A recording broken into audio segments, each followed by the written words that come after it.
موسم میں اٹھ کر وضو کر کے اپنی رضائی دور کر کے اتنے اچھے کمرے میں میٹھی نیند چھوڑ کر مصلی بچھا کر اللہ کے سامنے ہاتھ اٹھاتا ہے، اللہ خالی ہاتھ رد نہیں فرماتے۔ یہ بہت خوبصورت اپرچونٹی ہے، اور ہم میں سے اکثر لوگ اس مزے کو چکھے نہیں ہیں ابھی تک۔ اگر اس مزے کو چکھ لیتے تو انسان کو روزانہ یہ عمل یاد آتا۔ اسی لیے ابن القیم رحمۃ اللہ علیہ فرماتے ہیں کہ وہ دل جو شفا، ہیلنگ اور پیس کی تلاش میں ہے، اس کے لیے سب سے بہتر وقت ہیلنگ کا اور ڈیپتھ آف دی نائٹ، رات کے آخری پہر میں اللہ کے سامنے کھڑے ہو کر مناجات کرنا ہے۔ یہ وہ وقت ہے جو اللہ کی رحمت اور نور اس کے دل کو ہیل کرتے ہیں۔ اسی لیے حسن بصری رحمۃ اللہ علیہ سے پوچھا گیا کہ جو لوگ تہجد پڑھتے ہیں ان کے چہروں پر عجیب سا نور اور رحمت نازل ہوتی ہے، تو انہوں نے ارشاد فرمایا کہ دن اور رات میں جو بیسٹ ٹائم ہے جس وقت اللہ کی رحمت خاصہ نازل ہوتی ہے وہ تہجد کا وقت ہے، اور جب انہوں نے اس وقت قربانی کے ساتھ اللہ کے سامنے اپنے آپ کو کھڑا کر دیا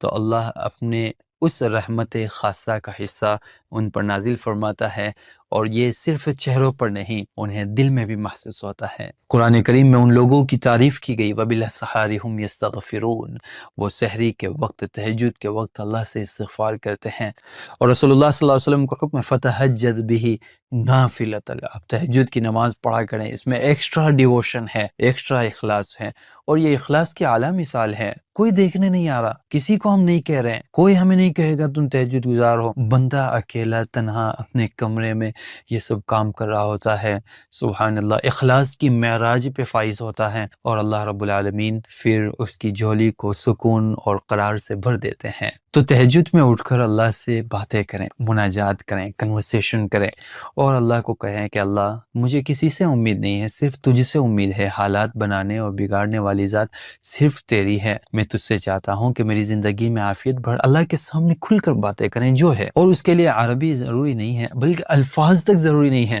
آپ بس سکون سے بیٹھ کر، آپ سکون سے بیٹھے ہیں، کچھ نہیں بول رہے ہیں، آپ کے دل کے جذبات، ایموشن سے جو دعائیں نکلتی ہیں، بلکہ میں کیا کہوں، ہارٹ بیٹ جو ہے نا، ہارٹ بیٹ جو اپ ڈاؤن ہوتی ہے، اور اس اپ ڈاؤن کے نیچے جو جذبات چھپے ہوتے ہیں، آپ کا درد و غم چھپا ہوتا ہے، اور اس درد و غم کے اندر سے جو آواز آ رہی ہوتی ہے اللہ اسے سن رہا ہوتا ہے۔ تو میں تو کہتا ہوں آپ کبھی کبھار ہاتھ بھی نہ اٹھائیں، آپ کچھ بولے بھی نہیں، آپ 1-2 منٹ کے لیے خاموش بس آنکھیں بند کر کے دل ہی دل میں ان جذبات کو اٹھائیں، پھر دیکھیں آپ کو رحمت کا احساس ہوگا، آپ کو لگے گا کہ نہیں میں تنہا نہیں بیٹھا، کوئی مجھ سے بات کر رہا ہے، کوئی مجھ سے کچھ کہہ رہا ہے، اور جس سے میں کچھ کہہ رہا ہوں وہ جواب دے رہا ہے، اس کی طرف سے تسلی مل رہی ہے۔ یہ 2-3 منٹ کی وہ پریکٹس ہے جس کے نتیجے میں آپ کو سکینہ اور رحمت کا ضرور احساس ہوگا۔ تو یہ عمل مس نہ کریں۔